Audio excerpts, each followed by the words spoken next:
আমেরিকার রাস্তা পুরো মিনি কক্সবাজার হয়ে গেছে। দেখেন রাস্তার উপরে কি পরিমাণ পানি, এই দেখেন পুরো বন্যা, মনে হচ্ছে এখানে নদী, ঢেউ হয়ে গেছে পানির উপরে। আমরা এখন আছি বাকনার বুলুবার যে এক্সপ্রেস হয়ে রাস্তাটার ক্রস স্ট্রিটে, এখানে যে পাপাস টাপাস তারপরে অনেকগুলা মার্কেট আছে, এই জায়গাটাতে দাঁড়ায় আছি।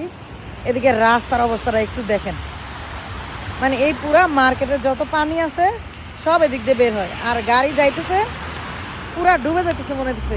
মানে এদিকের পানির অবস্থা দেখে মনে হচ্ছে পুরো একদম বাংলাদেশ, জলাবদ্ধতা কি অবস্থা, মানে পুরা ঢেউ খেলতেছে, মনে হইতেছে মিনি কক্সবাজার।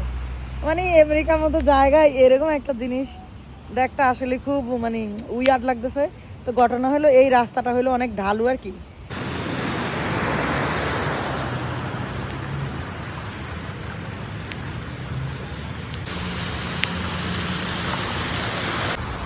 ওই পাশে একটা পার্কিং লট আছে, ওইটা একটা কনেডিশনের মানে অফিস আর কি, সেইখানের পানিও কিন্তু এখানে এসে ঢুকতেছে। সো আমার মনে হয় এখানে ড্রেন আছে, কিন্তু পানিটা মানে টাইনা কুলাইতেছে না আর কি, যেহেতু দুই দিকের পানিগুলো এখানে আসতেছে, তো এই জন্য অনেক সময় লাগতেছে আর কি।